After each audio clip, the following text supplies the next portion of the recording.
अस्सलाम वालेकुम। आज हमने चैप्टर नंबर 2 स्टार्ट करना, fundamental of analysis of algorithm. ये जो चैप्टर है वो सेम आप लोगों की बुक का ही चैप्टर है, ठीक है। बात ये स्लाइड्स के अंदर ज़्यादा इजी और डिफाइन फॉर्म में, तो इसलिए इसी स्लाइड के अंदर मैंने कन्वर्ट किया हुआ है, ठीक है।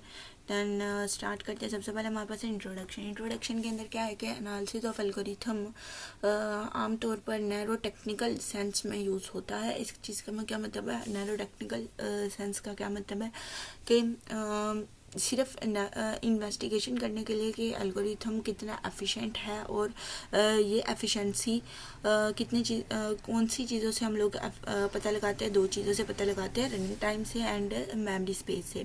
सिर्फ ये चीज़ एफिशिएंट एनालिसिस ऑफ एल्गोरिथम ये सिर्फ ये चीज़ इन्वेस्टिगेट करते हैं कि भाई आपका जो एल्गोरिथम है ना वो कितना एफिशिएंट है या नहीं है, ठीक है। तो ये दो चीज़ों से पता लगाया जा सकता है। एक हमारे पास है रनिंग टाइम और दूसरा हमारे पास है memory space. Unlike simplicity and generality, efficiency of can be studied in precise quantitative terms. आप simplicity और generality को छोड़ते हुए भी efficiency of algorithm आप quantitative terms के अंदर जो है वो पता लगा सकते हैं। किस तरह पता लगा सकते हैं वो हम देखेंगे। अच्छा, यहाँ पे फर्स्ट क्वांटिटेटिव टर्म्स हमारे पास है। क्वांटिटेटिव टर्म्स का हमारे पास क्या मतलब होता है कि आपका एल्गोरिथम अगर 5 सेकंड्स के अंदर चल रहा है ना, तो मतलब आपका एल्गोरिथम काफ़ी ज़्यादा फास्ट है, ठीक है। अगर आपका एल्गोरिथम 200 MB तक मेमोरी ले रहा है तो मतलब आपका एल्गोरिथम काफ़ी ज़्यादा अच्छा है, एफिशिएंट है, ठीक है, मेमोरी स्पेस के मुताबिक। तो ये दोनों चीज़ें हम लोग ना क्वान्टिटेटिव टर्म्स के अंदर देखेंगे कि भाई रनिंग टाइम और स्पेस टाइम हम लोग क्वान्टिटेटिव टर्म्स के अंदर ज़्यादातर एल्गोरिथम के अंदर एनालाइज करवाएंगे। तो जिस एल्गोरिथम की जो वैल्यू है वो हमारे पास कम आएगी तो जाहिर है वो एल्गोरिथम वो हमारे पास ज़्यादा जो है वो रेडी होगा, ठीक है, वो ज़्यादा हमारे पास अच्छा होगा। तो होप सो आप लोग को इस चीज़ की समझ आ गई होगी। नेक्स्ट एफिशिएंसी ऑफ एल्गोरिथम को एनालाइज करने के लिए एक जनरल फ्रेमवर्क जो है वो बनाया गया। जनरल फ्रेमवर्क का क्या मतलब है, क्या एक ऐसा स्ट्रक्चर बनाया गया जो किसी भी किस्म के एल्गोरिथम पे अप्लाई किया जा सकता है। सबसे पहले उसमें आ जाता है टाइम एफिशिएंसी। टाइम कॉम्प्लेक्सिटी को भी कहा जाता है। इसके अंदर देखा जाता है कि आपका एल्गोरिथम जो है वो इन क्वेश्चन आपका एल्गोरिथम कितना टाइम लेता है किसी भी क्वेश्चन को रन करने के लिए। दूसरी चीज़ आ जाती है स्पेस कॉम्प्लेक्सिटी या space efficiency. Refers to the extra amount of memory units required by the algorithm.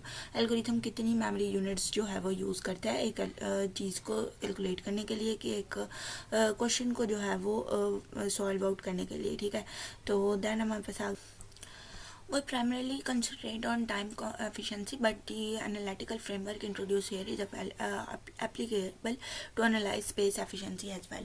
ज़्यादातर हम लोग फोकस करते हैं टाइम एफिशिएंसी के ऊपर, टाइम कॉम्प्लेक्सिटी के ऊपर हमारा सबसे ज़्यादा फोकस होता है। बट यहाँ पे जो हमारे पास फ्रेमवर्क है, जो हमारे पास स्ट्रक्चर है ना, एनालिटिकल स्ट्रक्चर, वो स्पेस को एफिशिएंसी के ऊपर भी जो है वो सबसे ज़्यादा फोकस करता है। टाइम एफिशिएंसी के साथ स्पेस एफिशिएंसी के ऊपर भी फोकस किया जाता है, ठीक है। एनालिसिस फ्रेमवर्क ज़्यादातर स्ट्रक्चर को कहा जाता है। तो एनालाइज करने के लिए हमारे पास स्ट्रक्चर जो है ना, उसके अंदर हमारे पास कौन कौन सी चीज़ आ जाती है। सबसे पहले मेजरिंग इनपुट साइज। सबसे पहले काम करना है आप लोगों ने इनपुट साइज मेजर करना है, फिर आप लोगों ने यूनिट्स मेजर करने हैं रनिंग टाइम के, देन आप लोगों ने ऑर्डर ऑफ ग्रोथ मेजर करना है, देन आप लोगों ने देखना है कि आपका जो भी इन तीनों चीज़ों से को मेजर करने के बाद आप लोग को जो भी रिजल्ट आएगा वो आपका वर्स्ट केस, बेस्ट केस या फिर एवरेज केस के अंदर लाई करते हैं। जिस भी केस के अंदर वो लाई करते तो आप लोग को उस केस के अंदर उस अपने एल्गोरिथम की एफिशिएंसी जो है ना वो कैलकुलेट हो जाएगी, आप लोग का एफिशिएंसी जो है वो पता चल जाएगी, ठीक है। सबसे पहले हमने मेजर करना है इनपुट साइज को मेजर करने के लिए first we observe that it is logical to investigation algorithm efficiency as a function of some parameter and indicating the algorithms efficiency of algorithm को इन्वेस्टिगेट करने की जब भी बात आती है तो ये लॉजिकल चीज़ है कि आप लोग सबसे पहले एफिशिएंसी ऑफ एल्गोरिथम को किसी पैरामीटर एन से इंडिकेट करते हैं, ठीक है। आप लोग अपने फंक्शन को, अपने इनपुट साइज, एल्गोरिथम के इनपुट साइज को आप लोग एक पैरामीटर एन से डिनोट करते हैं। ओके, जब भी आपका एल्गोरिथम का इनपुट साइज बढ़ेगा तो मतलब आपकी एन की वैल्यू भी बढ़ेगी और आपकी एफिशिएंसी जो है वो भी इंक्रीज होगी। तो ये दोनों एक दूसरे के लिए डायरेक्टली प्रोपोर्शन होते हैं, ठीक है। तो सबसे पहले काम आपका ये है कि जब भी आप लोगों ने एफिशिएंसी ऑफ एल्गोरिथम को कैलकुलेट करना हो तो आप लोग एन को as a parameter and as a function आप लोग डिक्लेयर करते हैं, एंड देन अपने इनपुट साइज जो है ना, एन की जो वैल्यू होती है वो आपका एल्गोरिथम का इनपुट साइज होता है। कुछ केसेस के अंदर पैरामीटर की वैल्यू काफ़ी स्ट्रेट फॉरवर्ड होती है, जैसे मतलब कि problem of sorting searching finding the list smallest element. मतलब अगर आप लोगों के पास एक लिस्ट है तो लिस्ट के अंदर जितने भी आप लोगों के पास एलिमेंट होंगे तो आप लोगों को जो कॉम्प्लेक्सिटी है, टाइम कॉम्प्लेक्सिटी है, वो भी उतनी ही आएगी। तो उन केसेस के अंदर आप लोगों की जो पैरामीटर होता है वो काफ़ी स्ट्रेट फॉरवर्ड है, ठीक है। तो नेक्स्ट हमारे पास क्या पॉइंट है, for the problem of evaluating a polynomial. Okay, अब हमारे पास यहाँ पे क्या है कि जब भी हमारे पास कोई पोलिनोमियल आपके पास कभी भी कोई भी नंबर आ जाए ना पोलिनोमियल, तो आपके पास दो रास्ते होते हैं, एक तो पोलिनोमियल डिग्री और दूसरी नंबर ऑफ इट्स कोफिशिएंट है, ठीक है, which is order by one then its degree.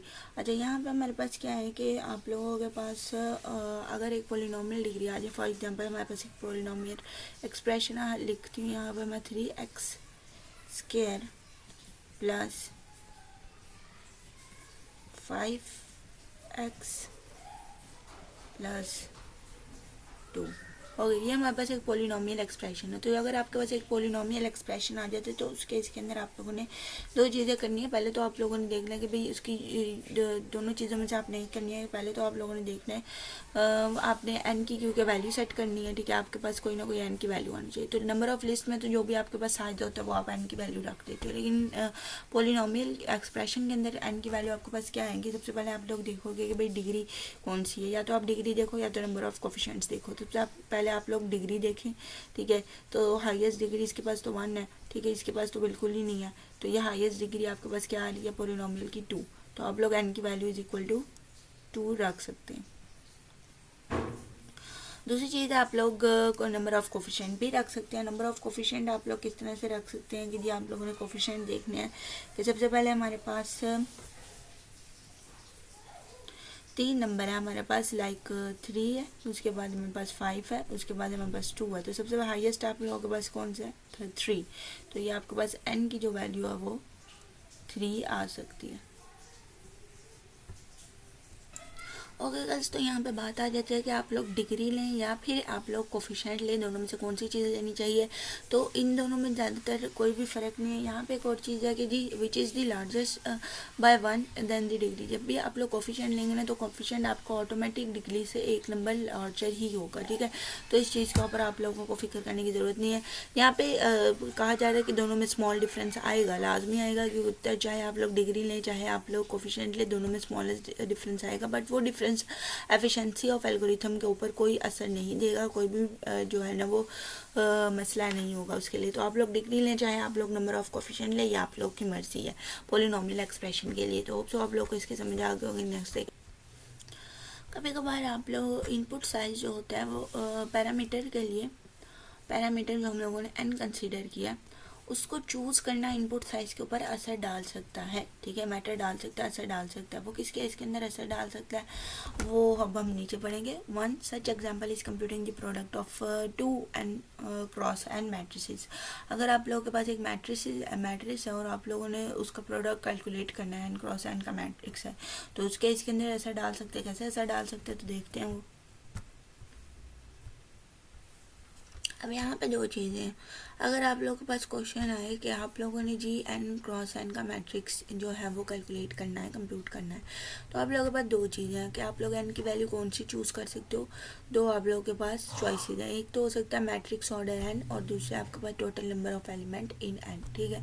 ये दो चॉइसेस है कि आप लोग मैट्रिक्स का ऑर्डर रख सकते हो एन की वैल्यू, और दूसरी चीज़ आप लोग जितने भी मैट्रिक्स के अंदर एलिमेंट है वो आप लोग एन की वैल्यू रख सकते हो।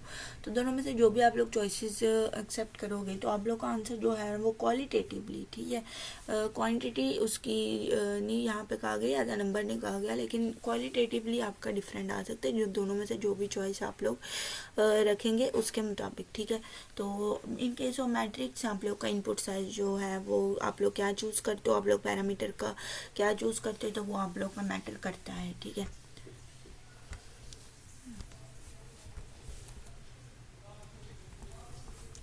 नेक्स्ट हमारे पास the choice of appropriate size of for N can be influenced by operation of the algorithm in questions. N का अप्रोप्रिएट साइज चूज़ करना कभी कभार इन्फ्लुएंस कर देता है कुछ ऑपरेशंस के ऊपर, एल्गोरिथम के अंदर कुछ ऑपरेशंस के ऊपर, ठीक है। कुछ ऑपरेशंस के ऊपर कौन कौन से ऑपरेशन है। सबसे पहले spell checking algorithm. If algorithm exam individual character of its input, we should measure the size of by the number of character। Spell checking की जो एग्जांपल है उसके अंदर हमारे पास दो चीज़ें हैं कि आप लोगों ने एल्गोरिथम का जो साइज़ है वो एंड किस लिहाज से लेना है, किस तरह से आप लोगों ने एक्यूरेटली उसको साइज़ जो है वो पता लगाना है। सबसे पहले आपके पास दो चीज़ें हैं। अगर तो ये आप लोगों ने ये चीज़ डिपेंड करती है आपके एल्गोरिथम के एनालाइज के ऊपर कि आप लोगों का एल्गोरिथम प्रोसेस क्या कर रहा है। अगर तो आपका एल्गोरिथम इंडिविजुअल करेक्टर प्रोसेस कर रहा है ना, एक एक करेक्टर प्रोसेस कर रहा है, तो आप लोगों ने एंड जो है वो नंबर ऑफ करेक्टर लेना। फॉर एग्जाम्पल आपके पास एक वर्ड है हेलो,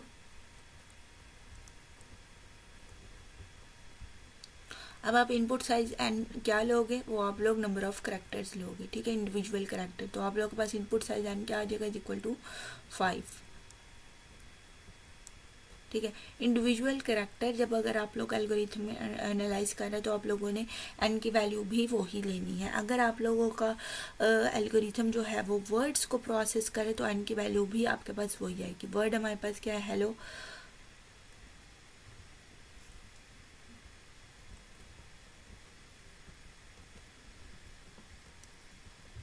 ओके, आपके पास दो वर्ड है हेलो क्लास, ठीक है। तो आपके पास इस केस के अंदर प्रोसेसिंग वर्ड, इस केस के अंदर एन की वैल्यू आपके पास होगी 2 एंड इंडिविजुअल करेक्टर के केस के अंदर एन की वैल्यू आपके पास होगी 5। तो होप सो आप लोगों को समझ आ गई हो अप्रोप्रिएट साइज किस तरह से लेना है आप लोगों ने एल्गोरिथम का। देखना है कि आप लोगों का एल्गोरिथम ऑपरेशन क्या कर रहा है परफॉर्म, ठीक है, किस चीज़ को इन्फ्लुएंस कर रहा है, कौन सा ऑपरेशन परफॉर्म कर रहा है। तो उस केस के अंदर आप लोगों ने उस तरह से एन की वैल्यू अपनी फिक्स्ड करनी है, ठीक है। लास्टली हम लोगों के पास क्या है कि जब भी आप लोगों ने किसी भी एल्गोरिथम का इनपुट साइज चेक करना है किसी भी प्रॉब्लम को सॉल्व करने के लिए, such as checking primality of a positive integer and, आप लोगों ने ये फॉर एग्जांपल चेक करना है कि भाई कि कोई आपके पास एन नंबर है तो उसका वो प्राइम नंबर है या नहीं है, वो पॉजिटिव प्राइम नंबर है या नहीं है। अगर आप लोगों ने ये चीज़ चेक करनी है तो आप लोगों के पास इनपुट साइज आप लोगों ने किस तरह से मालूम करना है। यहाँ पे आप लोगों के पास then input is just one number, यहाँ पे सिर्फ आपके पास एक ही नंबर इनपुट होगा और उस नंबर का जो मैग्नीट्यूड होगा, मतलब नंबर अगर आपके पास बड़ा या छोटा होगा, वो आप लोगों के पास इनपुट साइज को डिसाइड करेगा, ठीक है। आप लोगों ने अगर किसी नंबर का ये चीज़ आप लोगों ने डिटरमाइन करवानी है अपने एल्गोरिथम से कि अगर नंबर आपके पास प्राइम है या नहीं है, पॉजिटिव है या नहीं है, तो उसका इनपुट साइज आपके पास किस तरह से होगा। एक तो सिर्फ एक ही नंबर आपके पास इनपुट साइज होगा और दूसरी चीज़ है उस नंबर का मैग्नीट्यूड क्या, वो नंबर कितना बड़ा है या कितना छोटा है, वो चीज़ आपके इनपुट साइज को डिसाइड करेगी। तो तीसरी चीज़ हमारे पास क्या है कि ऐसे सिचुएशन में बेहतर ये है कि साइज़ को बी बिट्स से मेजर किया जाए, ठीक है। आपके पास जो बी बिट्स आपके पास बी से डिनोट की जा रही है नंबर ऑफ बिट्स, उनसे मेजर किया जाए, यानी एन को बाइनरी में लिखने के लिए कितनी बिट्स लगती हैं।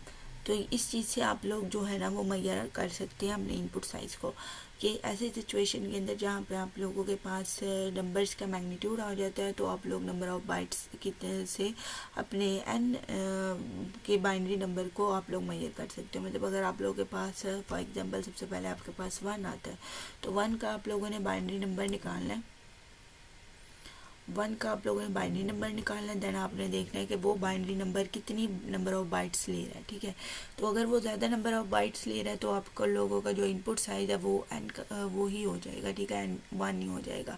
अगर वो कम नंबर ऑफ बाइट्स ले रहा है तो आप लोगों ने अगले पे शिफ्ट हो जाना। अगला प्राइम नंबर होता है 3, ठीक है, तो आप लोगों ने फिर 3 को मेजर करना है, ठीक है। अगर तो 3 नंबर ऑफ बाइट्स एंड 1 से ज़्यादा ले रहा है तो वो आप लोगों का 3 जो है वो आपका एन की वैल्यू जो है ना वो 3 आ जाएगी, इनपुट साइज की वैल्यू आपके पास 3 आ जाएगी। तो क्योंकि उन्होंने कहा कि सिर्फ एक ही नंबर आप लोगों ने एज अ इनपुट साइज जो है वो लेना है। तो नंबर ऑफ बिट्स निकालने का आपके पास तरीका भी नीचे दिया। नंबर ऑफ बिट्स निकालने के लिए आपके पास सबसे पहले आपके पास फ्लोट डिवीजन है, ठीक है। ये लास्ट टाइम हम लोगों ने देखी थी किस तरह काम करती है। उसके बाद लॉग है, 2 की पावर n है प्लस 1 है, ठीक है। इस तरह से आप लोग नंबर ऑफ बिट्स निकाल सकते हैं। दूसरा आपके पास आसान तरीका क्या है कि सबसे पहले आप लोगों ने फॉर एग्जांपल आपके पास 2 है, 2 को आप लोगों ने सबसे पहले आपने बाइनरी के अंदर कन्वर्ट करना है। 2 को जब आप लोग बाइनरी के अंदर कन्वर्ट करोगे तो आप लोगों के पास आंसर आएगा, हमारे पास जो आंसर है वो आता है 1 0, 2 की बाइनरी हमारे पास 1 0 होती है, तो आपके पास नंबर ऑफ बिट्स कितनी बनी, 1 एंड 2 नंबर ऑफ बिट्स बनी आपके पास, ठीक है। तो इस तरह से आप लोग इजी तरीके से भी नंबर ऑफ बिट्स को काउंट कर सकते हो। दूसरी चीज़ है, क्योंकि यहाँ पे जो क्वेश्चन था वो प्राइम नंबर्स का था, तो एक प्राइम नंबर ले लेते हैं। हमारे पास फॉर एग्जांपल जो प्राइम नंबर है वो है 5 को अगर बाइनरी के अंदर कन्वर्ट कीजिए तो हमारे पास जो आंसर आता है वो 101 है। तो अगर टोटल नंबर ऑफ बिट्स देखी जाए इसकी, तो आपके पास 3 नंबर ऑफ बिट्स आती हैं, ठीक है। तो आपके पास जो बी की वैल्यू है वो आपके पास 3 आ जाएगी। तो जिसकी भी हाई नंबर ऑफ बिट्स होगी वो आप लोगों के पास इनपुट साइज जो है वो इंडिकेट करेगा, ठीक है। तो होप सो आप लोग को इनपुट साइज की समझ आ गई हो।